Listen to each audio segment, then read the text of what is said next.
प्यारी पक्षी अपने बेटे के साथ एक घोंसले में रहती थी।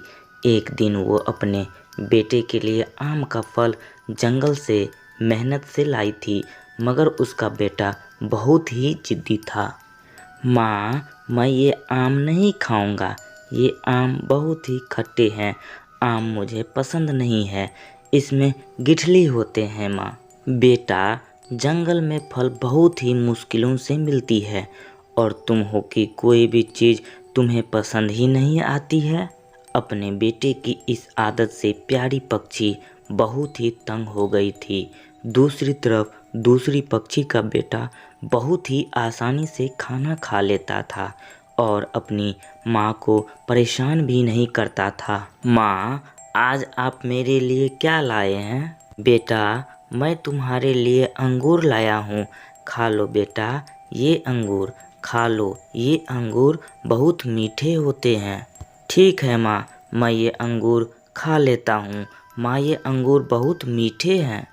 बेटा, ये अंगूर मीठे ही होते हैं। माँ और बेटा दोनों अंगूर खाने लगते हैं। उसी समय प्यारी पक्षी भी आ जाती है। अरे बहन, मेरा बेटा कुछ भी नहीं खाता है, उसे मैं आज आम का फल ला दिया था, लेकिन खाने के लिए पर वो कुछ नहीं खाई।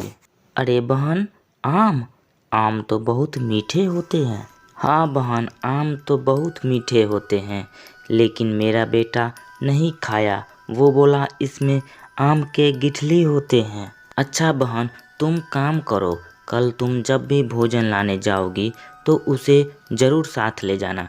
उसे ये भी एहसास हो जाएगा कि भोजन लाने में कितनी मुश्किलें आती है। ठीक है बहन, अब मैं चलती हूँ। दूसरी प्यारी पक्षी का बात सुनकर उड़ते उड़ते अपने घोंसले बेटे के पास आ गई। फिर अगली सुबह हुई तो प्यारी पक्षी बोली, बेटा, आज मैं थक गई हूँ, तुम मेरे साथ चलो भोजन लाने। ठीक है माँ, मैं आपके साथ चलता हूँ भोजन लाने के लिए। दोनों पक्षी उड़ते उड़ते घने जंगल में चले जाते हैं और अचानक तेजी से हवा चलने लगती है और दोनों एक घोंसले में छिप जाती हैं। माँ, ये क्या हो रहा है माँ? बेटा, बाहर आंधी तूफान आने वाली है और बिजली भी चमक रही है। अब क्या होगा माँ? हम लोग तो अभी तक भूखे ही हैं। अब क्या होगा माँ? जब तक बारिश छूट नहीं जाती है और आंधी शांत नहीं हो जाती है, तब तक हम लोग यहीं रहेंगे। हम लोग यहीं तब तक विश्राम करेंगे। वो दोनों अब पूरी रात उसी छोटे घोंसले में थे और धीरे धीरे बारिश थम गई और धीरे धीरे सुबह भी हो गई। माँ, मैं तो पूरी रात भूखे ही रह गया।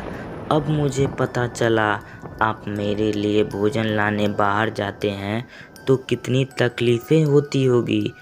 हाँ बेटा, मुश्किलें तो बहुत आती है और तो और जान जाने की भी संभावना रहती है। ठीक है माँ, आप जब भी मेरे लिए भोजन लाएंगे मैं आराम से खा लूँगा माँ, क्योंकि मैं अब समझ गया हूँ आप मेरे लिए बाहर से भोजन लाते हैं तो कितनी तकलीफ़ होती है आपको। अब खुशी खुशी दोनों माँ बेटा एक साथ रहने लगते हैं और जीवन व्यतीत करने लगते हैं।